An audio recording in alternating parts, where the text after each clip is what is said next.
Welcome to the Wonderland stories. Hello پیارے بچوں، آج کی کہانی کا نام ہے گمشدہ خزانہ۔ ایک کہانی جو چمک، دوستی اور تھوڑی سی پہیلی سے بھری ہوئی ہے۔ ایک پیارے سے چھوٹے سے شہر میں جہاں چڑیاں خوشی سے چہچہاتی اور بادل مارش میلو جیسے دکھتے، ایک ہوشیار لڑکا رہتا تھا جس کا نام عمر تھا۔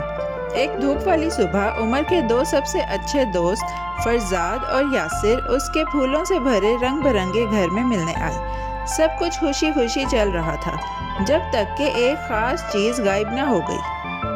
عمر کے پاس ایک جادوئی خزانے کا صندوق تھا جس کا نام زینل تھا۔ یہ کوئی عام صندوق نہیں تھا، یہ چمچماتی لکڑی سے بنا تھا اور اس پر چھوٹے چھوٹے ستارے چمکتے تھے۔ اس کے اندر سونے کے سکے، چمکتے ہوئے پتھر اور سالگرہ کے تحفوں اور گھر والوں کی محبت کی یادیں تھیں۔ لیکن اس صبح زینل غائب ہو گیا۔ عمر کی آنکھیں پھیل گئیں اور دل الجھن سے بھر گیا۔ ہو، اس نے آہستہ سے کہا، یہ تو ایک پہیلی ہے جو صرف ایک سپر ہوشیار ہیرو ہی حل کر سکتا ہے۔ لیکن چیخنے یا کسی کو الزام دینے کی بجائے عمر نے فیصلہ کیا کہ وہ ایک چپ چاپ جاسوس بنے گا۔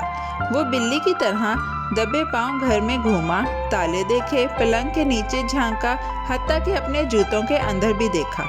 کوئی چپکے سے آنے والا دکھائی نہیں دیتا۔ وہ بڑبڑایا اور اپنی فرضی مونچھ کو سہلایا۔ اس کا مطلب ہے کسی گھر کے ہی فرد نے اسے لیا ہے۔ عمر کے دماغ میں خیالوں کے طوفان چلنے لگے۔ کیا وہ یاسر ہو سکتا ہے، یا فرزاد، یا وہ پیارا مددگار جو ہر دوپہر مزیدار لیمو پانی دیتا تھا؟ وہ کسی کو دکھ دینا یا برا محسوس کروانا نہیں چاہتا تھا۔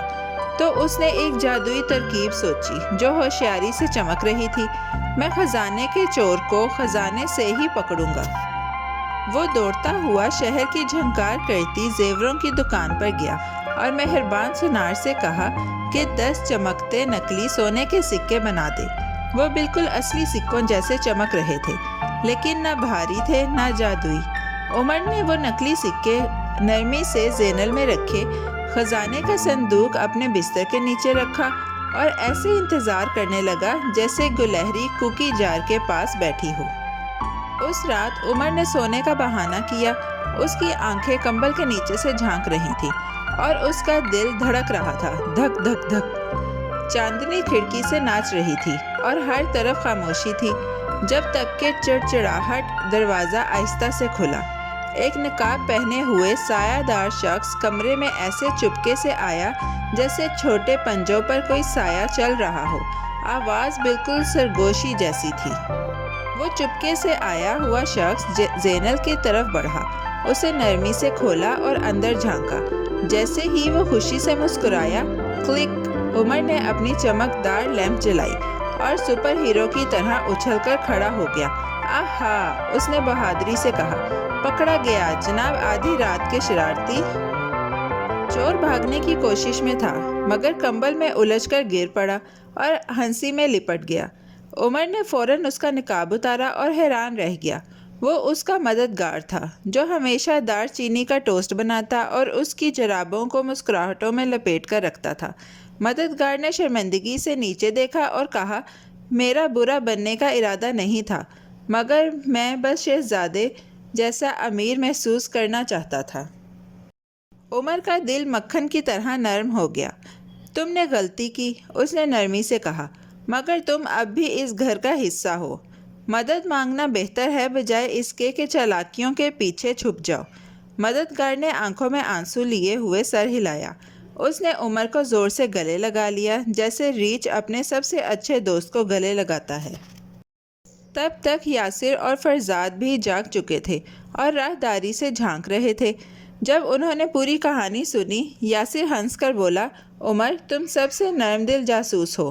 فرزاد نے کہا، آؤ ہم سب اپنے مددگار کو کچھ خاص ڈھونڈنے میں مدد دیں، جیسے کوئی شوق یا شاید نیکیوں کا خزانہ۔ اگلی صبح گھر دوبارہ خوشیوں سے گونجنے لگا۔ مددگار نے ایسے پھولوں کے بیج لگائے جو چاندنی میں چمکتے تھے۔ عمر نے اسے ایک چھوٹا سا سکہ دیا جس پر دل بنا ہوا تھا اور لکھا تھا، اصل خزانہ یہ ہے کہ کوئی تم سے محبت کرے اس دن کے بعد خزانے کا صندوق محفوظ رہا اور مددگار نے کبھی خود کو غریب نہیں سمجھا، کیونکہ اب وہ محبت میں امیر تھا۔ اور یوں پیارے بچوں، خزانے کے گمشدہ صندوق کی پہیلی حل ہو گئی، نہ چیخنے سے، نہ ڈانٹنے سے، بلکہ ہوشیاری سے سوچنے اور بڑے دل والی دوستی سے۔ عمر نے سیکھا کہ سننا، سمجھنا اور معاف کرنا اندھیرے میں بھی ستارے چمکا سکتا ہے۔ اور یاد رکھو، بہادر دل اور پیار بھرے الفاظ دنیا کو ایک بہتر جگہ بنا دیتے ہیں۔ پیارے بچوں، کیسی لگی آپ کو یہ کہانی؟ ایسی ہی مزیدار کہانیاں سننے کے لیے ہمارے چینل کو لائک، سبسکرائب اور شیئر کرنا مت بھولیے گا۔ Bye bye.